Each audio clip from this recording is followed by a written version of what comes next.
Good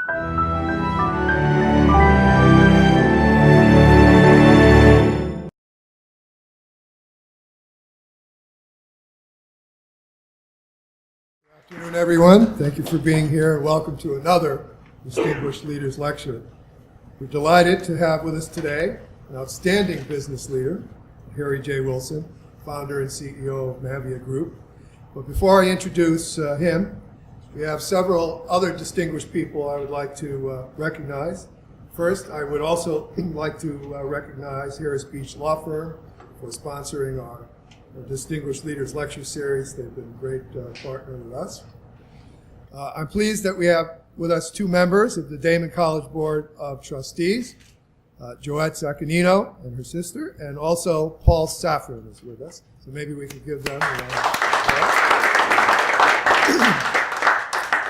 Daemen College is known to be rigorously bipartisan, so I'm happy to welcome both Democratic Assemblyman David DePietro and Republican Assemblyman and member of the Daemen Community Advisory Board, Ray Walters. Also with us is another friend of the college, Nick Langworthy, Erie County's Republican Party chairman, as well as Ralph Lorigo, chair of the Erie County Conservative Party. Now, our speaker, Harry Wilson, is a nationally recognized expert in corporate restructurings, turnarounds, and transformations. He spent his early career as an investor at the Blackstone Group, which is the world's largest private equity firm, and at Silver Point Capital, where he was a partner. Up until 2009, he worked at a private equity firm, Clayton, Duvier, and Rice, and in the investment banking division of Goldman Sachs. In 2009, he served as a senior advisor to the U.S. Treasury Department. He also served as one of the four leaders of the Auto Task Force, leading the effort to turn around General Motors and Chrysler in the face of the national economic downturn, and we know how successful that was. His public policy activities have included service as a presidential appointee to the advisory committee of the Pension Benefit Guarantee Corporation. In 2010, he ran as a Republican nominee for New York State Comptroller. A year later, he formed Mavia Group, which is a boutique restructuring firm tasked with advising companies going through financial and operational challenges. He serves on the board of Sotheby's and Visteon Corporation. He previously served on the boards of Yahoo and YRC Worldwide.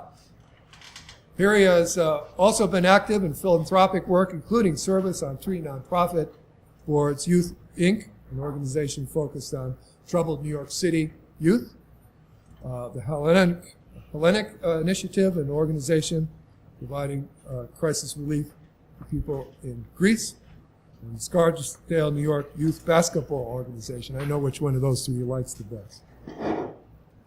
He's a frequent contributor and guest host at CNBC and Bloomberg.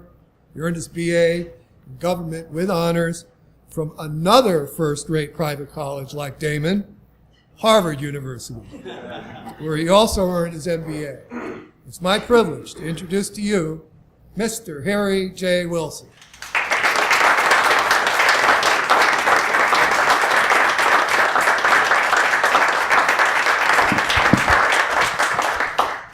Thank you, Gary, for that tremendous introduction. Great to see everyone. Good afternoon. Thank you for taking time out of your busy Saturdays to talk a little bit about life lessons from turnaround wars and business and politics. Gary mentioned some of the philanthropic work I do, and I'm happy to report that of the three boards you mentioned, while we still haven't solved the problem of underprivileged kids in New York City and Greece is still suffering, my daughter's teams have won 10 league titles. So the Scarsdale Youth Basketball is alive and well. But with that, I'd like to get into a little bit about what I want to talk about today, which is over the past 25 years, I've had the good fortune of working with hundreds of companies and coming face to face with literally hundreds of failing companies as an investor or prospective investor, and they're working to fix dozens of those that we took on over the course of time. These companies range from huge companies like General Motors, the largest industrial company in the world, and Goldman Sachs, the largest investment bank in the world, to household names and icons like Sotheby's, consumer staples like Hostess, which of course is critical to so many of us, and other important companies you may never have heard of. I'll give you an example. Has anybody ever heard of the company YRC Worldwide? Probably nobody, right? But if you ever drive down the highway and you see yellow 18-wheelers or roadway 18-wheelers or New Penn or Holland, all of those operate under the YRC Worldwide umbrella. It employs 32,000 people, and we kept that company from going out of business a few years ago. I'll talk about that a little bit today. So we've touched on so many different companies over the course of the years, and they've ranged across every industry in size from 100 million in sales to 150 billion in sales. And after those 25 years of experiences, there are a lot of lessons learned. And that's what I want to talk about today.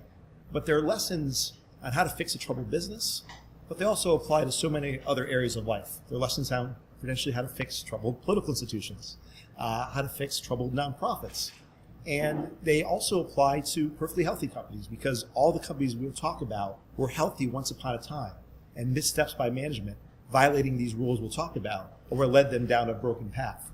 And so if they had followed some of these things earlier, they never would have been in the mess that they ultimately got into. And you'll see that some of these lessons apply to personal lives and careers as well. So with that, I wanted to dive into a little bit of context. Specifically, how did I get into this line of work? Because it's an unusual path. There's no real analog to our firm. There's no other firm in the world that focuses on turnarounds in the way that we do. There are plenty of firms that do different elements of the turnaround business, but not in the way that we do. We kind of dive in and take ownership and really run a process. And it was something that there's no career path. There's no white paper at the Office of Career Services in college to read. And it kind of really evolved from two things. And I think this applies to the students in the room, but also those who are mid-career and thinking about different things or different changes in their lives. The first is I was always struck, and I've spent a lot of time analyzing careers and people's careers and helping people with their careers. And I was always struck by the study that was done in the UK a couple decades ago that showed, and it tracked hundreds of people over a long period of time. And it found that those who were most fulfilled in their careers when they're in their 40s and 50s were people who did things that were consistent with what they loved the most when they were 7 or 8 years old. Now, I'm not talking about the kid who's playing Pop Warner football, wanted to be the NFL, and didn't make it. I'm talking about like real kind of core values and interests. So I didn't know that when I was 7 or 8 years old. I learned that a few years ago. But I look back on my own life, and through really kind of by chance, it evolved in much that way. When I was 7 or 8 years old, there were probably two things that, other than kind of team sports, that really kind of mattered to me. One was I grew up in an economically depressed town, Johnstown, New York. This was the late 70s, and we had unemployment in the high teens, and a lot of companies going out of business in our hometown, including later on the plants my mom worked for as a sewing machine operator. So that issue of the implications of companies going out of business, companies failing, the impact on families, impact on our family personally, that really weighed on me in an enormous way, as you might imagine. And then the other thing, this is a little dorky, but to be honest, I really like puzzles. I liked math puzzles, I liked crossword puzzles, I liked all kinds of puzzles. I liked taking things that were complicated and trying to figure them out. And those two things are really the common themes in what we do professionally. Now, I had no idea about that when I was a kid. When I got to be a senior in college, I was a government major at Harvard, had pure liberal arts background, and I had the good fortune of having a number of mentors, and have had really benefited from mentors my whole life.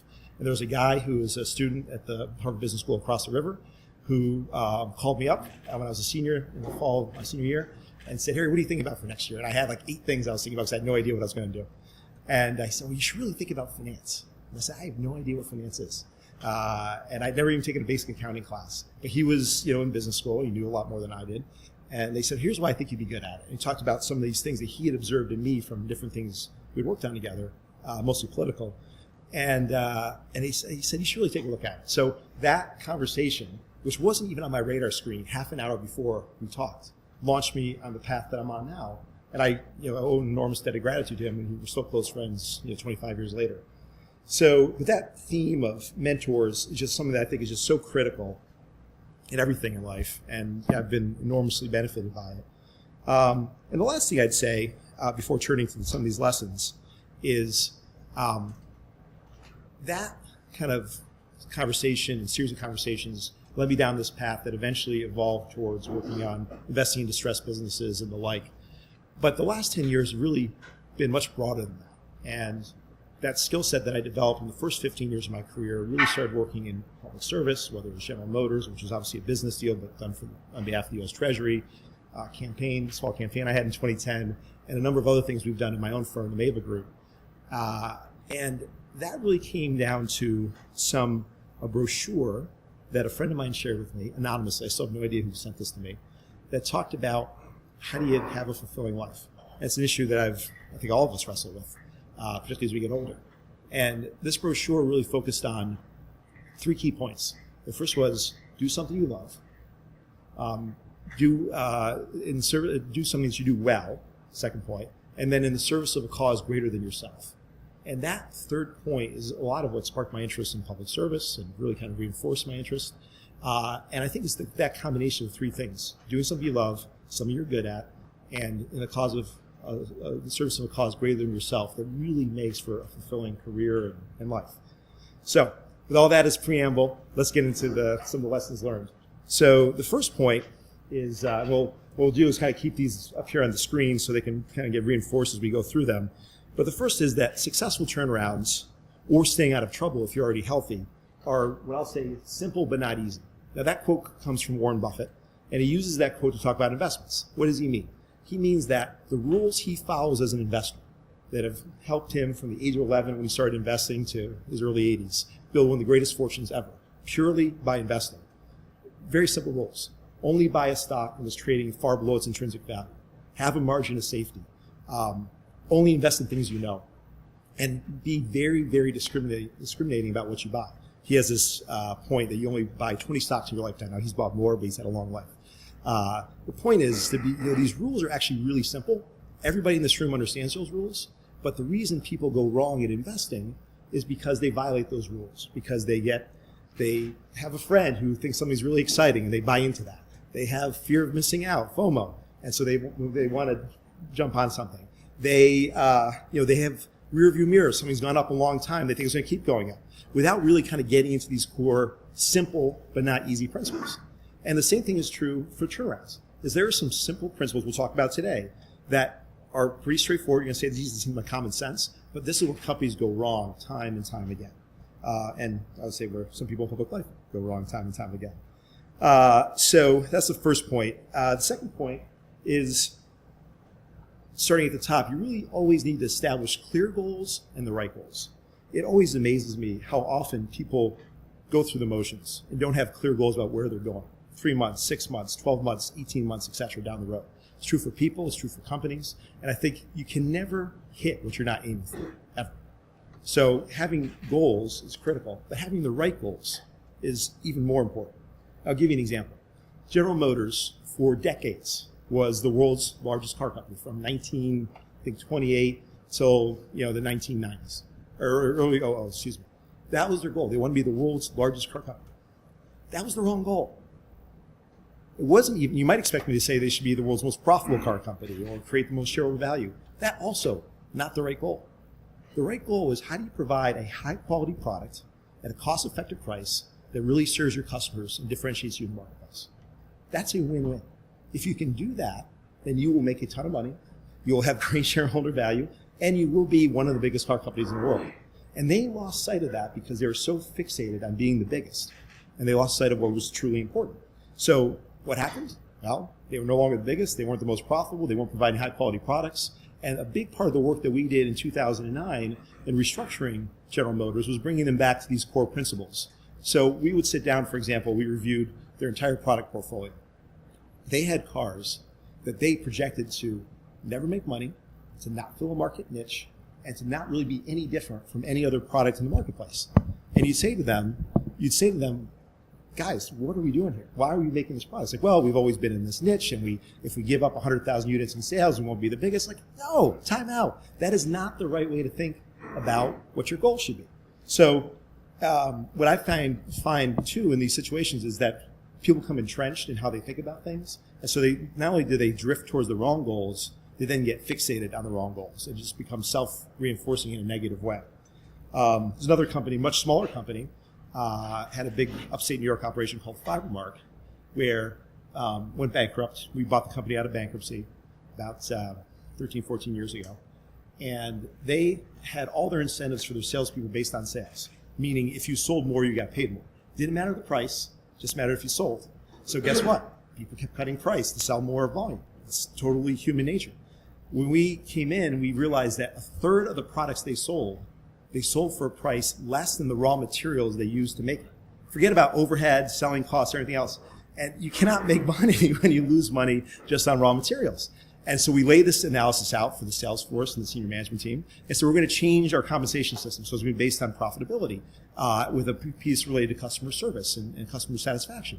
And they're like, well, no one's going to buy this stuff. It's like, that's okay, because when they buy it, we lose money. So it's okay if they don't buy it. Now, the reality was, not only did we lost about 5% in volume, our revenues went up like 20% because of the higher pricing. Our profitability exploded dramatically. This business, the North American business, was losing $10 million a month.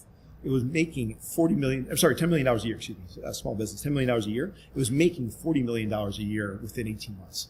And so everybody was better off. Our customers were better off. Our employees were better off. The owners were better off, all because we focused on the right goals. I would say when you think about this in other areas of life, politics, I think, for example, both parties have the wrong set of incentives. I think what politics should be about is solving problems, making people's lives better.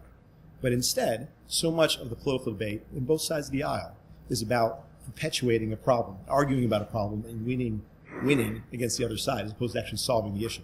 I think it's an entrenched problem that I think is just a function of our system today. So anyways, I'll move on from there. The third point is that poor governance and poor leadership are at the root of all evil. And what I mean by that is problems start at the top. They start at the top, and they almost always have to be solved at the top. There are rare instances where CEOs who have failed can turn the corner and learn from their mistakes. I'd like to see those situations because it's so much better and easier for that to happen. But the reality is usually when people go astray, they're in the wrong role. Two companies we came into in the last 6 years, Sotheby's, big auction house. Company's been around since 1744. It's the oldest company on the New York Stock Exchange, highly prestigious, world-class at what they do. And the CEO really was doing a poor job. We came onto the board about 3 years ago and set a set of parameters with the CEO about, okay, you haven't succeeded in a long time. Let's talk about what success looks like. Let's agree on a set of goals, like we talked about earlier. And let's talk about a time frame to achieve those. And he bought into all that. He bought into it. The senior management team bought into it. The board bought into it. And had he succeeded in achieving those goals, we all would have been happy. He would have been better off. Everybody would have been better off. He didn't succeed. We thought it was not likely he'd succeed, but of course, if he had, we would have been great. And so we ended up replacing him, found a new CEO who's actually achieved all those goals and more. So that is often, kind of a necessary change. There are examples to the contrary. Delphi is one of the world's largest auto parts suppliers, big operation here in Western New York. And that company had been in bankruptcy for 4 years. Rod O'Neill was the CEO during that period of time. Rod got a new lease on life when the company came out of bankruptcy, was able to really focus on a lot of these things. Spent a lot of time with Rod over the years. And he was incredibly successful. The business is doing far better. He rode off and retired as a success story. And as a result, he was able to turn the corner in a way that's actually pretty rare, but it was really great to see when it happens. The biggest problem is, the biggest problem in these corporate situations usually is the CEO, but an accessory problem is the board of directors. And the reason for that is what you find in a lot of these boards that I've been on a dozen boards. I've worked with hundreds over the years. And what you find is that it's basic human psychology. You have so many folks who go along to get along. They don't want to rock the boat. They only show up once a quarter. They read the materials on the plane ride out, so they're not fully prepared. They don't feel prepared to challenge management and ask the tough questions. They'll take management's views without corroborating them. I remember we had a director at General Motors, old director no longer there, who said he would not read any outside research about General Motors because he wanted only to hear from management. It's like, okay, well, what if we're wrong? And he, that's why he's not there anymore. But the point is that there's just so much that happens at these boards where people kind of go along and get along. There's a lack of alignment and ownership. These board directors usually own very little stock themselves. They get paid more or less regardless of company performance. That's, I think, wrong. And there's a lack of accountability. Board directors, other than in activist situations, which we'll talk about, rarely lose election. There are no term limits. And so for a lot of retired CEOs, it's a good gig. They'll sit on 3 or 4 corporate boards, make several $100,000 a year, and not actually do the work that they're supposed to be doing to make sure the company's on the right track. And the worst part about it is the folks who bear the cost of that are the people in the middle who are working hard and doing the right thing, who are being led by poor leadership. So I'll make one last point on this topic, which is I don't know how many people are familiar with the private equity industry as a whole and shareholder activism, which is a separate industry. But if you look at some of the most successful private equity deals, leveraged buyouts and the like, and some of the most successful shareholder activist campaigns, some of which we've led, at General Motors and Yahoo and Sotheby's and Visteon and several others, if you add up all those, there have been tens of billions of dollars of wealth created for the investors in those investments. The single biggest determinant of success for those investors has been this issue. They came in, drove change and accountability and better governance when it didn't exist at the CEO and board level. And through that simple change, we're able to create tens of billions of dollars of wealth. This should have been done by the people in the first place, but they weren't doing their job. So it's just a huge issue in American business, and I think kind of a key theme.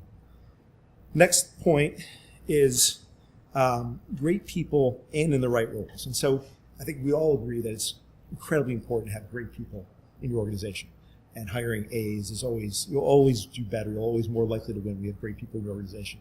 But I think an important point that people miss is almost all people are great. It's a question of them being in the right roles. You can take an outstanding talent, put that person in the wrong role, and that person will not succeed. You take a person who's a little less talented, but is a great match for that job, and that person can be awesome. And I think what I find is so many people take the easy way out of saying, well, that person's not that good. Actually, it's showing the manager's fault because that person's actually good, but they're in the wrong role. And they're not allowed to really kind of demonstrate their strengths and their talents in the role that they're in. A simple example, you can take a person who's highly cynical. That can be a very good skill set for an investor because you want to be paranoid, you want to worry about the downside. That person would be a terrible salesperson. Terrible. Right? And so it's just a silly example. But you see that time and time again where people, and this is true from the person kind of ending up in the wrong career, but also from the manager's standpoint, who ultimately has responsibility for helping put that person in the right place. Next point, number 5, plans are good, agility is better. So I've been a planner in my personal life, I've been a planner in careers, I believe in business plans. All that's important. It's important to think about and anticipate problems and prepare for those. But it's so much better and more important to be agile and to be able to kind of react to change. I find too many people are so locked in to their plan that was conceived of 6 months ago, a year ago, 5 years ago, and things change. And you have to be agile. I'll talk a little bit about Visteon. Visteon is this company that I mentioned earlier. It was Ford's auto parts division. It got spun out from Ford in 2000. It went bankrupt in 2009 during the Great Recession. It came out of bankruptcy in 2010. Bonds got converted into equity. The stock was trading around 70. The stock immediately traded down. Shareholders were very upset with the management team. They reached out to me and asked me to come on the board and straighten things out. So I came on the board in July of 2011. And at the time, we had a management team that was not really clear on the strategic direction, a set of shareholders who weren't really clear either, but were upset by where the stock price was. And we had to figure it out. And it was very clear to me, and we developed this in concert with the management team and the rest of the board, a plan to basically focus on 2 core businesses that Visteon was excellent at, really good at, and then basically sell off the rest. And to people who would be better competing in those areas. And we ended up executing that plan over a couple of years. We were down to an electronics business and a HVAC business, this is, kind of all car supplies. We got this crazy price offered to us for the HVAC business, worth probably 50% more than we thought it was worth. We sold that. And then we were left with this subscale electronics business. And we said to ourselves, everybody expected us to sell it because we had sold everything else. And we did a deep dive on the business and concluded that there was a ton of great intellectual property there, and that electronics, and this is about 3 years ago now, electronics in the car were going to take off as a subsector, which has happened, as many of you know. Anybody's bought a car recently, if you compare the electronics in your car today versus 3 years ago, radical difference, right? And that's a large part of what Visteon does. So we invested heavily in that rather than, kind of selling, and we invested heavily in that and building that up. It was not part of the business plan because in 2011, first of all, the electronics renaissance wasn't really on the radar screen. And secondly, there's so much more to work through. You couldn't even get to that point. You had to get through all the bigger challenges first. The net result of all that is when we changed management in 2012, Visteon stock was at $28 a share. Today's at $125 a share. But we also did a $43 dividend that went to shareholders. So you had to add those two together. So 125 plus 43 is 168. 6 times our money in 5 years. The business employs 11,000 people. It is probably, in my opinion, my humble opinion, the most dynamic auto supplier in the electronic space and the most dynamic segment in the auto segment today. And so it's just really tremendous success story. It's been financially successful. More importantly, we've really created a tremendous business that wasn't foreseeable 6 years ago. So that ability to be agile and not be wedded too much to your original plans is I think critical. I would say that in my personal life. When I retired from my firm, Silver Point Capital, about almost a decade ago. And at the time, I knew I wanted to change my life around. I wanted to do some personal investing, do a lot of philanthropy, but I wasn't sure exactly what. I also knew I wanted to spend a lot more time with my kids. And I didn't really have anything on my radar screen. Financial crisis hits, the world starts to blow up. The auto task force gets formed. I volunteer for it because I had this long track record of fixing broken companies. It remains the single most important professional thing I've ever done. Didn't even exist, a few months before we got involved. We ended up saving 1 million jobs in 6 months. It was just an incredibly rewarding and fulfilling experience because I stayed agile. I knew I enjoyed and was good at fixing broken companies. No one knew that GM was going to go bankrupt. People knew it would happen at some point, but no one knew it was going to happen in early 2009. And so it was a function of staying agile and staying true to your core principles and skills. Next topic is trust in data and go deep. And what I mean by that is if I had $1 for every time I had someone say, well, in my experience, or some anecdotal example based on 2 people, and they extrapolate from that and think they have the answer to everything, it would be pretty good. Because it is so troubling to see how many people make decisions on extremely limited or anecdotal information. I'll give you the first time this really kind of got drilled home to me. I was a year out of college. It was 1994. I was working at Goldman Sachs. There was a big blow-off in the fixed income markets that year, for anybody who remembers. And Goldman, for the first time, really in its history, had to go through a large restructuring. And I got drafted onto the team. I was a year out of college, a junior kid. And but it was a team that was run by Hank Paulson and John Corzine, who went on to do other things later, who were the co-chairman of the firm, had a bunch of the young partners of the firm running it day to day, and then had the guys like us who had to do the work. And the way it evolved was basically the firm was taking a hard look at where it made money and how it operated. The firm had never done that because it had just grown for decades and been incredibly profitable. So they never had to do that. So this is the first time they were doing it. And I was tasked with a lot of this work. And the thing that was really interesting was because everybody was so busy, everybody on this team was doing deals, doing their day job, and going through this big restructuring. And so as a result, everybody's getting pulled in a lot of directions. And I'd have meetings set up where it'd be a couple partners and me, and neither of the partners could come, so I'd be by myself as a 22-year-old interviewing some other partner, some other division. Well, so what exactly do you do, and how do you exactly make money for the firm? And what I found in that, the reason I tell you the story, is here was arguably the ultimate capitalist machine, Goldman Sachs. They were founded to print and create and make money. And they didn't know where they made money in 1994. And there was a lot of anecdotal thinking and perspectives. For example, they were in the preferred stock business. They'd always been in the preferred stock business. They always thought the preferred stock business did well. It turns out the preferred stock business hadn't made money in years. And no one even knew because no one looked at the data. And so it was such a powerful lesson to me as a young kid to say, geez, if a firm like this doesn't do that, how many other companies in America don't do that? How many other institutions in America don't do that? So that's why it's important to trust in data and go deep. Number 7, by the way, there's 9 total, so just so you know where we're going. I had to see the list down, but I thought 9 was manageable. One less than the commandments. So the number 7 is find quick wins to build momentum. Turnarounds are hard. And it is really hard to motivate people to get through a really difficult time when they're sacrificing personally, they're spending less time with their families, they're working crazy hours. It's a lot of stress. It's really hard to motivate people during that period of time. And I think people miss the human component a lot. And to do that, you have to create wins. You have to create some pathways where people get excited for what they're doing and see the light at the end of the tunnel. And that is a critical part of what we do, is say, okay, if our goal is X, how do we create some early and quick wins that we think are highly achievable and relatively near term to keep people motivated and focused? And it's incredibly rewarding. When you see people who are really beaten down and fearful of losing their jobs and fearful of the company going out of business and just have a really hard time day to day, and create these opportunities for them to win and see them get excited, it is so fulfilling, because that's what work should be about. And so it's really important to structure any turnaround or any change management process for that. The other thing that along these lines that we spend a lot of time on is creating shared sacrifices and shared upside. So in a turnaround, usually one or more parties have to give up something to get back to profitability. We really try to ask everybody to give up something. So there's shared sacrifice. And that when things get better, there's a shared upside. When I mentioned YRC Worldwide earlier, as I said, is the biggest trucking company in the country. When they ran into some problems in 2009 during the recession, they hired a bunch of advisors. They spent tens of millions of dollars on these folks. 18 months later, they still didn't have a deal.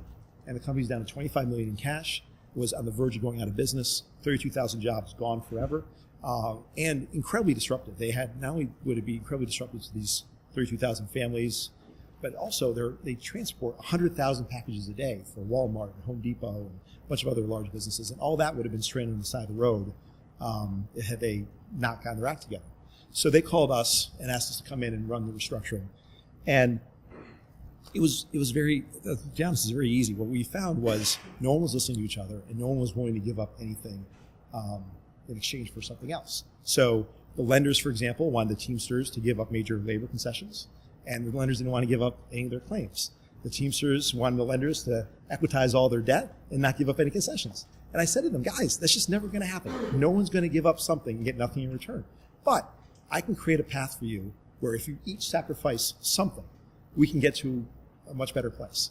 And we had a handshake in 2 weeks. They've been trying to get this done for 18 months. We had a handshake in 2 weeks. We had a term sheet documented with that 2 weeks after that, and with this entire deal done on this basis a few months later. And that pathway took a company that was losing about $100 million a year to 2 years later, brand new management team, brand new board, making $300 million a year. The Teamsters made some concessions, got equity in return. They had a representation on the board. The lenders equitized most of their debt, but put in new money to take the company through this difficult period. And it's been a huge success story because people bought into this notion of shared sacrifice in a tough time in exchange for shared upside when things got better. Next point is to swing for the fences, but always protect against the downside. And I find that people underestimate both in careers, in work, in their personal lives. People are afraid to fail.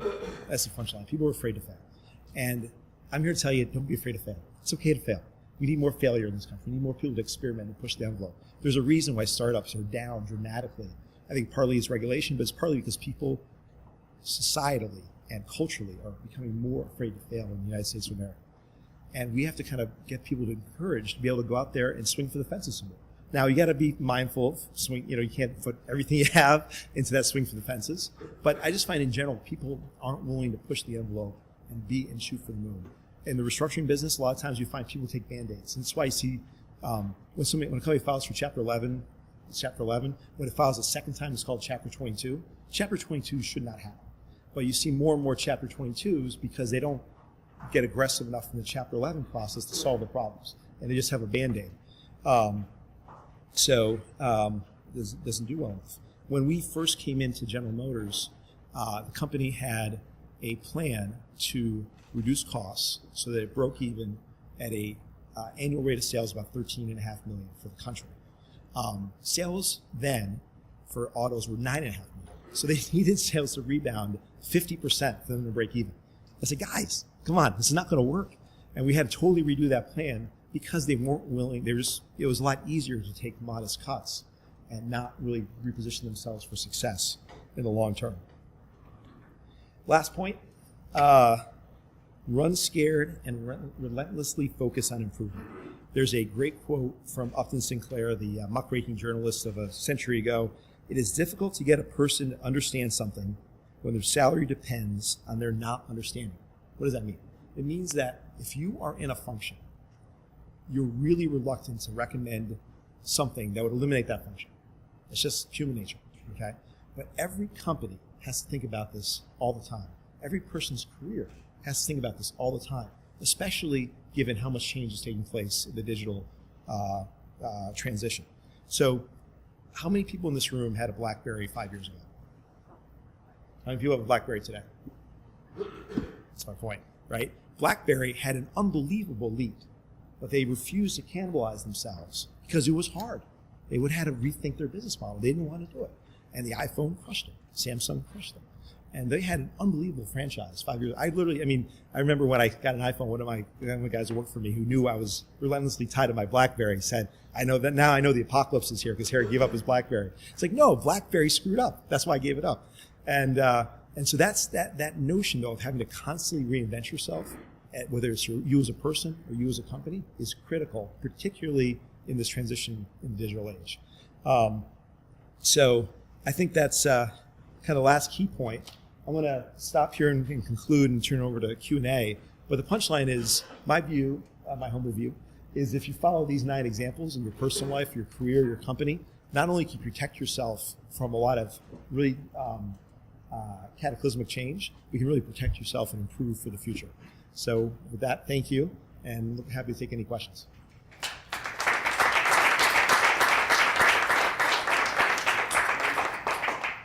Ladies and gentlemen, we have a mic here, so I'll pass it along. If anybody has any questions for Harry.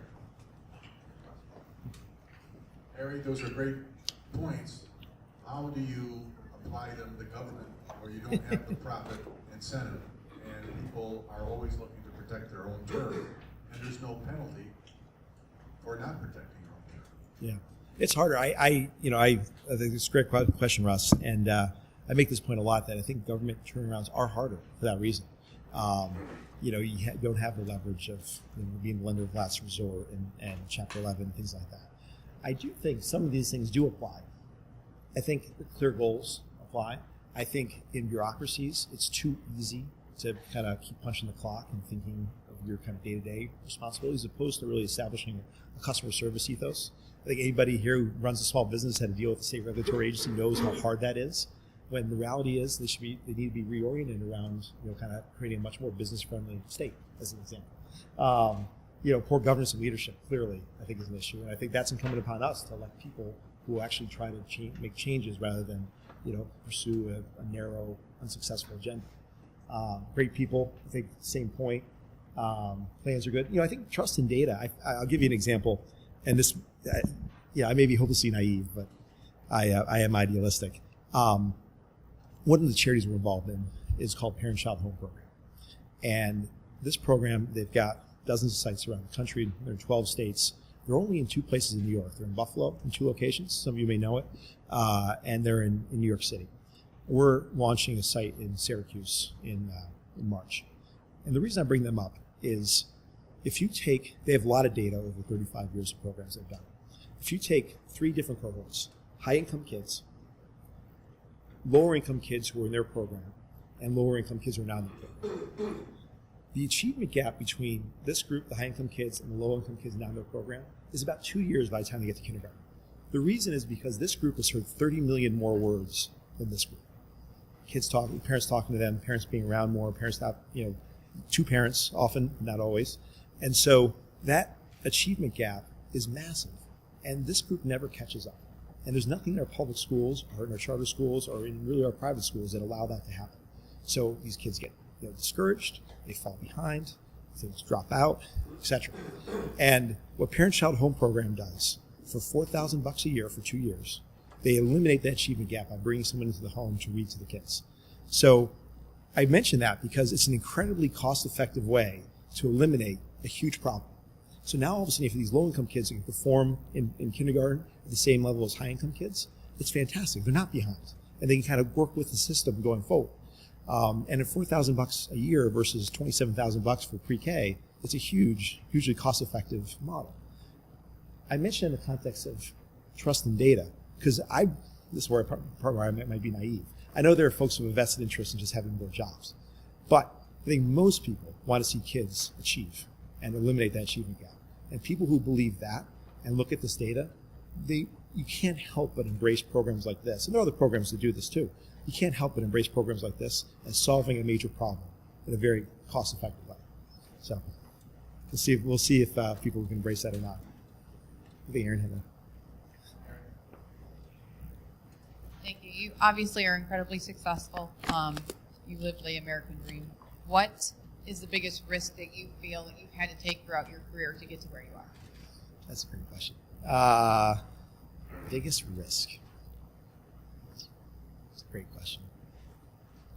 I think probably the auto task force.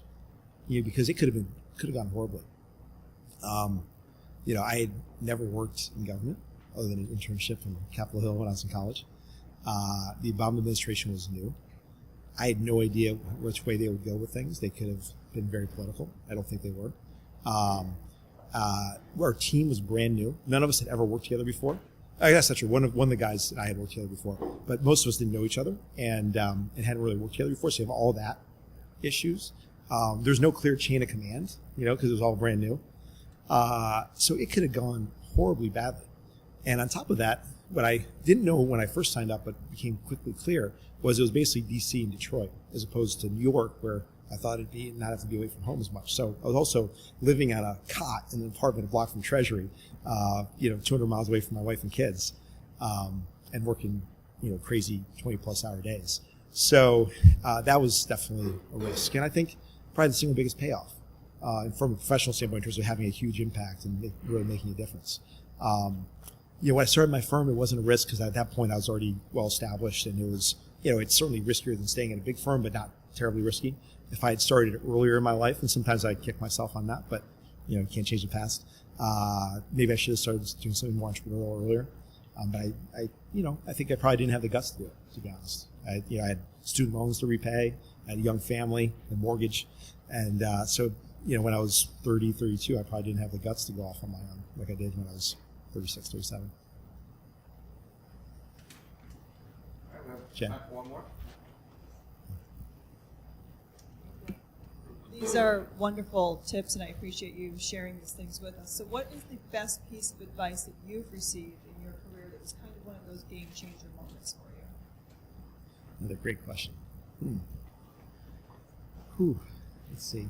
Game-changer moments. Career advice specifically? Anything. No, it's harder. Culture advice. I did not need advice proposed to my wife. That was the best decision I made. But I didn't need advice on that. I knew she probably needed better advice to not say yes. But I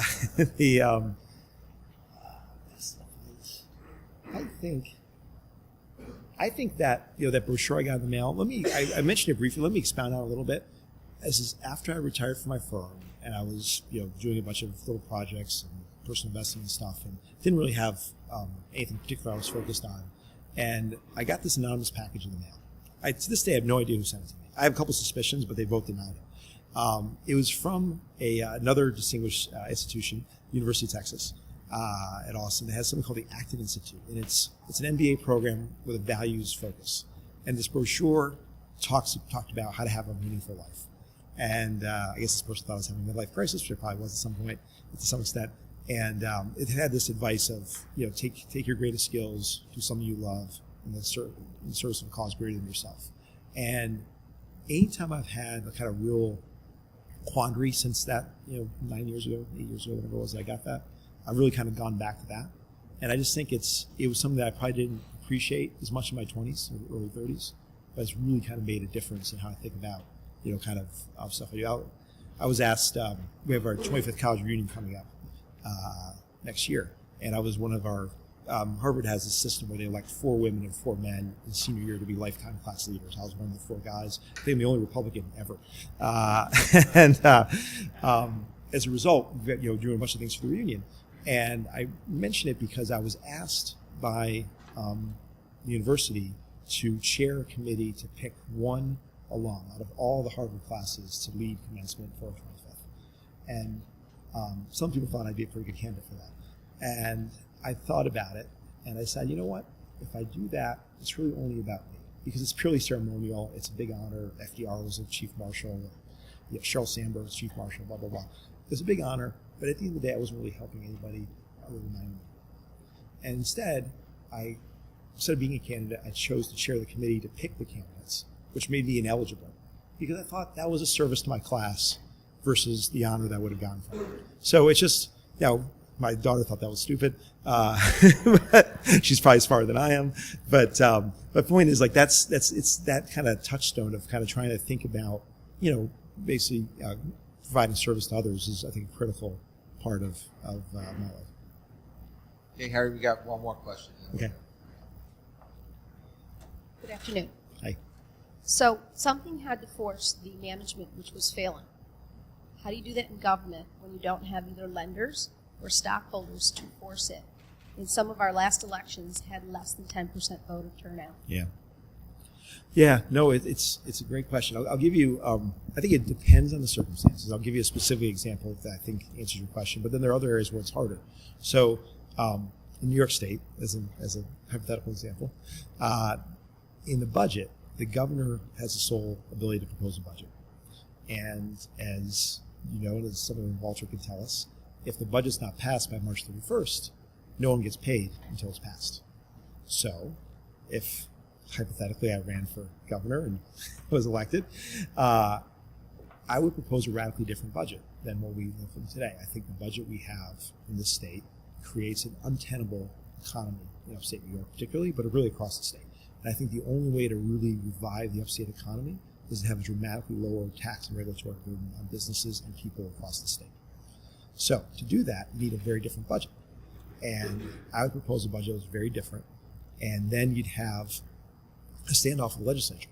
I like to think there are a number of smart people who would be very supportive and helpful, but I don't think it's a majority of both chambers day one. But that notion, that fact that no one gets paid until that budget gets approved, and my willingness to take it as far as I need to fix this state, would, I think, be a way to kind of establish a lot of these principles in a very different context. Outside the budget process is a lot harder. So the governor has extraordinary budget authorities in New York. It's not true in all states, and it's not nearly true outside the budget process. So that's where it gets a lot harder. And I think a lot of the things that I've focused on, one of the things I'm proudest of in my business career is I've gotten really disparate groups of people to agree on really complicated things, whether it's the UAW and the Treasury and GM management and GM shareholders and GM bondholders, or the case of YRC, like time and time again, people with almost diametrically opposed interests, getting them to agree, because I've been able to find common ground and kind of appeal to a broader long-term vision they can both share in if they move down that path. I naively hope that can be done in government. I don't know. There aren't a lot of examples of that being done in New York in recent years. There are examples in other states. Charlie Baker in Massachusetts, I think, has done this. Republican governor of Massachusetts. I think Larry Hogan in Maryland is doing this. I think Mitch Daniels, when he was governor of Indiana, did this. So there are some examples, but it's hard. I think it's part of the reason there's so much dysfunction in public life, unfortunately. So equating the voters to the stockholders, how do you get a change? It's a really interesting point, because when you have a shareholder election for directors, 80% of shareholders vote. There's no election in the United States where 80% of voters vote. Now, why do they? Well, because remember, this is the stuff, if you own stocks, you get this stuff in the mail, right? And I think most individuals actually don't check the box, but 80% in total actually do. And these are not heavily contested elections typically. So it's kind of remarkable that 80% actually do. So how do you get our 40% turnout rate, or 20% or 10% in some local elections? How do you get that to a much higher level? I personally think, this again, where I might be naive, is I think most people don't vote because they look at both sides and they think neither side is going to make much of a difference. Right. And so if you can convince people outside the core that do vote people, to expand the electorate, if you convince people that there are people who are actually different, who actually can drive major change, if they get buy-in from the broader populace, I believe you can have a much bigger impact. That may be where I'm, being naive again, but I think it's the way to do it. I think you got to get out there. You have to use social media. You got to get out there. You have to be visible with people. You're not sitting in some office in Manhattan, meeting with donors like some people do. You're out there talking to people day in, day out across the state and trying to get people to really buy in. Thank you. Thank you. I was going to ask for that, but I didn't have to. Thank you very much. Good job.